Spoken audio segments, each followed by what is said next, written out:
Salut les potes, salut la team, on se retrouve pour le feedback du, euh, du lundi 20 mai, c'est bien ça. Donc je suis content, on approche aussi de la date butoir où enfin je vais pouvoir aller chercher mon appartement, parce que ça commence à être un peu lourd. Donc peut-être même que je vais pouvoir emménager genre 3 jours avant le premier. Donc ça pourrait être cool, ça pourrait être d'ici donc potentiellement 8 jours, 9 jours, donc je suis trop content. Au moins là, j'aurai vraiment ma sphère privée. Voilà, je vais partir après vous donner un conseil donc lié à ça, parce que là je suis chez mon père, donc je vais vous donner un conseil lié à ça. Mais on va faire le feedback. Alors le feedback a été très bizarre en fait. En gros, j'ai rien vendu pendant la journée sur la boutique, rien.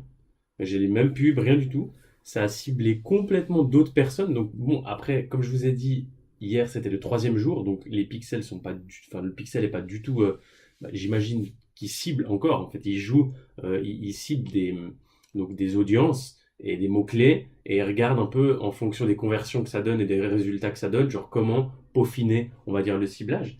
Donc je pense, hein. Donc j'ai eu zéro vente la journée et tout d'un coup, le soir à partir de 8h30, jusqu'à 10 heures. Donc, en l'espace d'une heure et demie, j'ai fait 300 euros de vente. 300, ouais, 300 euros de vente. Vraiment, en l'espace de euh, une heure et demie. Rien pendant la journée, je crois, une vente. Et après, 300 euros de vente en une heure et demie.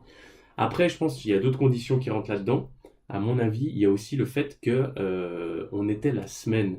Et il faut savoir que je cible des pays où on va dire que les mœurs, les coutumes et la religion du pays, ou peu importe, bah, le lundi, tout le monde commence le travail. Donc peut-être que ça influence aussi énormément la statistique du fait que ben, globalement, j'ai regardé la moyenne d'âge des gens qui achètent chez moi, et c'est environ entre 20 et 50 ans. Donc ça veut dire que les gens entre 20 et 50 ans, peu importe le pays, on est censé travailler. Donc à mon avis, je pense que c'est pour ça qu'il n'y a pas eu de commandes le soir, la journée, ou très peu, parce que les gens étaient au travail. Donc et d'où le fait qu'à partir de 20h, 20h30, ben, il y a eu beaucoup plus de commandes. Donc je vais voir pour peut-être modifier la semaine du lundi au vendredi et mettre des tranches horaires sur les pubs pour qu'il y ait vraiment un ciblage beaucoup plus long le soir et beaucoup plus d'argent dépensé le soir. Comme ça, il y aura potentiellement beaucoup plus de conversion. Donc je vais regarder, ça va être du testing que je vais faire moi, mais on va regarder. Donc voilà, je suis content. Hier, j'ai mis tout mon système de back-end en place. Donc qu'est-ce que c'est le back-end? En gros, ça va être vraiment du moment où les gens, il faut savoir qu'on a beaucoup de gens qui vont venir sur notre site, beaucoup de gens qui ajoutent au panier, mais des gens qui vont pas acheter pour diverses raisons. Donc j'ai acheté, j'utilise une app qui va me permettre en fait de faire des séquences d'emails et de proposer des rabais pour les gens qui ont fait des paniers abandonnés. Et j'ai aussi profité, mais bon, j'ai toujours pas compris, les pubs elles se lancent pas. Peut-être que j'ai pas une audience assez grande. J'ai fait du remarketing avec Google Ads. Donc le remarketing, c'est quoi? C'est par exemple, on aura 1000, 1500, 7000 personnes, 20 000, 30 000 personnes qui vont venir sur notre site. Donc les gens qui vont venir sur notre site vont être potentiellement intéressés par notre produit, sinon ils n'auraient pas cliqué sur la pub. Et en fait, on va les remarketer. Donc ça veut dire qu'on va les retargeter avec notre pub, une autre pub, avec potentiellement un rabais supplémentaire. Et en fait, on va proposer aux gens un rabais supplémentaire et on va les remarketer 2, 3, 4, 5, 6 fois. Et en fait, on a peut-être un 10% des 1000 personnes qu'on fait quotidiennement qui vont revenir acheter. Donc on coupe à ça, donc le remarketing plus le back-end avec les emails, bon, on a potentiellement un taux de conversion de 20% plus élevé. Donc voilà, c'est un peu ce que j'ai mis en place hier, et comme je vous ai dit, je suis allé aider mon poteau. Donc voilà, demain, un peu le feedback, qu'est-ce que je vais faire demain? Demain, je vais de nouveau aller aider la matinée. Pour la dernière fois, je lui ai bien dit parce que je peux pas non plus. Voilà, il faut quand même que je me concentre. Donc demain matin, je vais encore aller l'aider une dernière fois. L'après-midi, je ne pourrai pas. Donc demain matin, je vais l'aider et demain après-midi, je vais essayer de continuer à mettre en place deux, trois petites choses pour avancer dans le site, notamment le simplifier. Parce que je me suis rendu compte que j'ai eu beaucoup de feedback de personnes à qui j'ai montré le site qui m'ont dit mais il y a beaucoup trop d'écriture, c'est compliqué, je comprends pas. Et en gros, je vais essayer de simplifier pour même qu'un gamin de 12 ans capte. Et en gros, comme ça, au moins, je vais voir si je convertis plus. Donc, je vais pas avoir plus de personnes qui vont cliquer sur mon lien, mais je vais surtout avoir beaucoup plus de personnes qui vont être potentiellement converties ou ajoutées au panier. Et ça, c'est très important parce que qui dit plus de personnes qui ajoutent au panier, dit peut-être pas forcément beaucoup plus de conversion, mais dit potentiellement beaucoup plus de reconversion.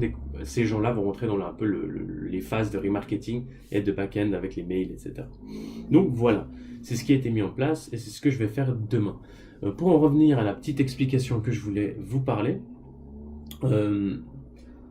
là je vis actuellement chez mon père et c'est très très difficile parce que bien évidemment j'ai ce fameux challenge, j'ai aussi hormis ce challenge, comme je vous ai parlé, la personne que j'étais avant ne pourra pas concrétiser ses rêves parce que sinon cette personne aurait déjà tous les rêves et aurait déjà la réussite qu'elle attend.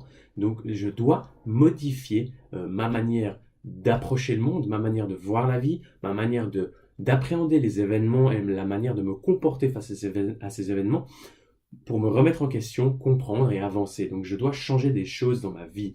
Et c'est ce que j'ai fait.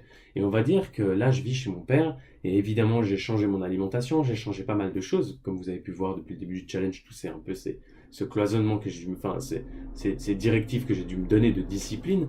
Et en fait, mon père ne comprend pas. Mais littéralement, s'énerve vraiment. Il pète un plomb. Mais vraiment énervé. Donc il sort de ses gonds parce que pour lui, ça devient complètement incompréhensible. Ce que je veux dire par là, c'est n'oubliez pas que ce genre de personne est persuadé, donc n'a jamais fait vraiment de remise en question, et ce genre de personne est persuadé que sa vision de la vie est la bonne, et que cette vision est celle que toutes les autres personnes sur la planète doivent appliquer pour que la Terre tourne correctement. Donc vous n'arriverez pas à raisonner ce genre de personne. C'est impossible.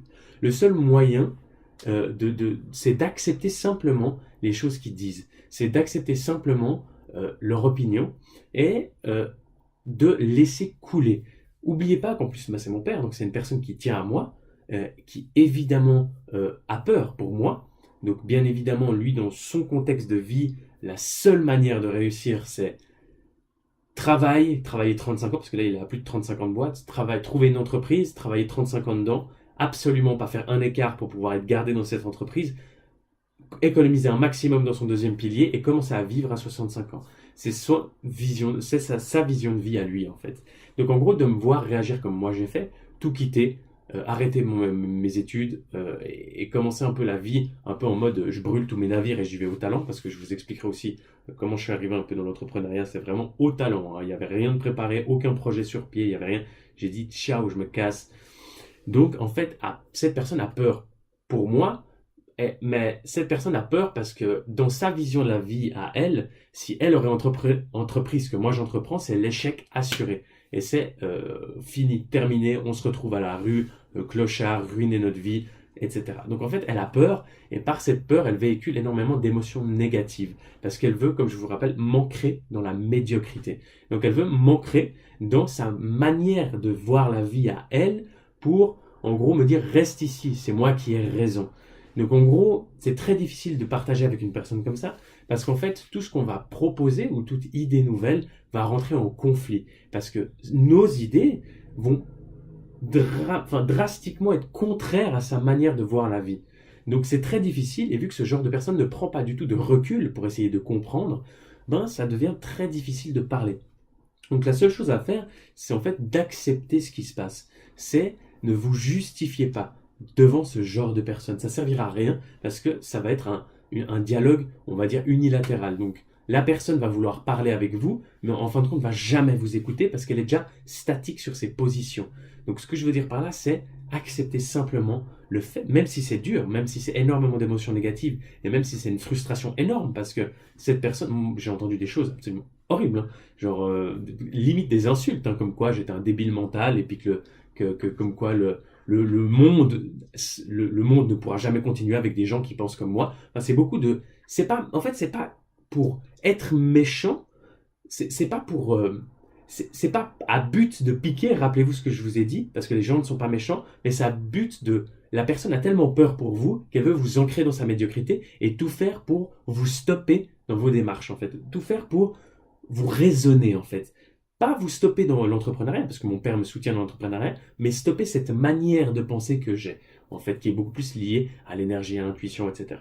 Donc en gros, vous ne pourrez pas parler avec ça, c'est impossible. Et vous ne pourrez pas les raisonner. Donc la seule chose à faire, c'est accepter ce qui se passe et les remercier pour l'inquiétude qu'ils ont pour nous. Et que vraiment, dire que vous savez que vous pouvez compter sur eux, que vous êtes au courant, qu'ils sont là pour vous, mais n'essayez pas de rentrer dans un dialogue parce que ça va être le conflit sûr et 100%. Et les dialogues où il y a une once de négativité, c'est des dialogues voués à l'échec.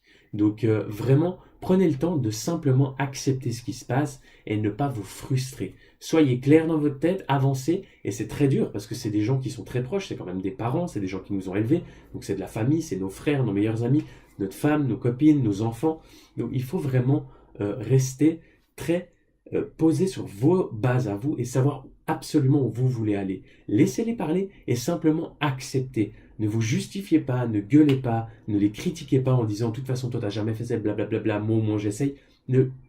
N'essayez même pas, ça va créer des conflits, résistance, sentiments négatifs, et la négativité apporte de la négativité. Donc acceptez simplement et montrez-leur par la suite que vous aviez raison. Donc voilà, c'est mon petit conseil, restez très calme et c'est pour ça que je dis travailler beaucoup plus le mindset que le boulot concrètement. Donc voilà. Ciao, moi je vous dis on se voit demain, c'était le conseil. Nous, on se voit pour le feedback du 55e jour, donc le mardi 21. Bisous les amis, amusez-vous, bonne journée.